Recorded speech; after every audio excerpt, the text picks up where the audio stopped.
আমাকে অতিরিক্ত ভাবে রান্নাও দিয়ে যেভাবে জখম করা হয়েছে, আমি আমার প্রশাসন আছে, আমি তাদের কাছে আমি আমার বিচার চাই। আমাদের ঘরে একটা কাইটে ফেলাইছে, দরজা সব ভাঙিয়ে ফেলাইছে। হ্যাঁ, ভাঙিয়ে ফেলাইছে, ভাঙার পর হাতে পা ধরছে। আপনি এরকম কিছু করেন না, বলে ঘরের লোকজন নাই, তারপর কাটাকাটি করছে, হাতে পা ধরে তারপর ওদের বিদায় দিচ্ছি। যাও কুড়াল নিয়ে সবকিছু রান্নাও নিয়ে গেছে।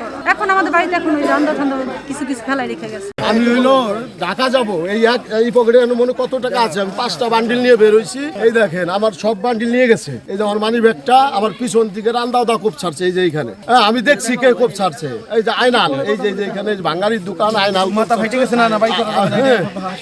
আরো 4-5 জন আমার পিছনে ওরা বাজদা বেরিয়েছে, আর আয়নাল হইলো রান্দাওদা করে দিচ্ছে। ভবিষ্যৎ হোক নিরাপদ, বিনিয়োগ হোক বিশ্বস্ত, আর আমার পছন্দ সল্ট বে। আমরা বাবুল ভাই নির্বাচন করি, তো আমাদের এই যে বিভিন্ন চুমুদ ইউনিয়নের বিভিন্ন জনপ্রিয়তা বেশি আছে, সেই সুবাদে আমাদের প্রতি আমাদের বাড়িঘর ভাঙচুর এবং কি আপনার হামলা, আমাদের মানে প্রাণ নাশের পরিষ্কার কথা। কারা করছে এটা? করছে আপনার এই শাহাবুদ্দিন মোল্লার নেতৃত্বে, শাহাবুদ্দিন মোল্লা, চানমিয়া মোল্লার নেতৃত্বে। কাদের সাথে আপনাদের গ্যাঞ্জাম? আমাদের কোনো গ্যাঞ্জাম ছিল না। কালকে বাবুল ভাই একটা অনুষ্ঠান ছিল মতিয়ার কাকার বাড়িতে, তো ওখানে আমার বড় ভাই বক্তৃতা দিতে ছিল। তো বক্তৃতা দেওয়া অবস্থায় একজন কুরুচিপূর্ণ কিছু কথাবার্তা বলে, তখন আমি বলি কি এখানে তো কুরুচিপূর্ণ কথাবার্তা বলার জায়গা না। তখন এই আমার চাচা বলে কি আচ্ছা ঠিক আছে, এখানে তোমরা কোনো কথাবার্তা বলবা না। এক কথা দুই কথা মীমাংসা হয়ে গেছে। হয়ে যাওয়ার পরে আমরা তো আর জানি না, বাবুল ভাই বলছে যে এখানে গন্ডগোল করবে, যে বাজাবে, ঠিক আছে, এটা টোটাল দায়ভার তার উপরে যাবে, তোমরা কেউ যাবা না।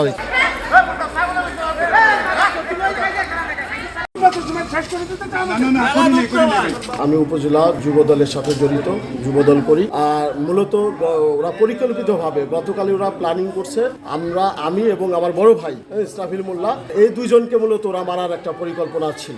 হামলাকারী একজন হইল আপনার চানমিয়া মোল্লা, ওয়ার্ড আওয়ামী লীগের সভাপতি, আর একজন অদূত মোল্লা, সে ওই রকম খুন খারাপির সাথেই জড়িত। আর আরেকজন হলো আপনার শাহাবুদ্দিন মোল্লা, উনি চট্টগ্রামে থাকে, মাঝে মাঝে বাড়িতে এসে এরকম কাজ কাম করে চলে যায়। আপনাদের কাছে আমার একটাই দাবি, এদের সুষ্ঠু তদন্ত করে এদের আইনি আওতায় এনে যে সুষ্ঠু বিচার হয় সে বিচারটা আমি দাবি করতেছি।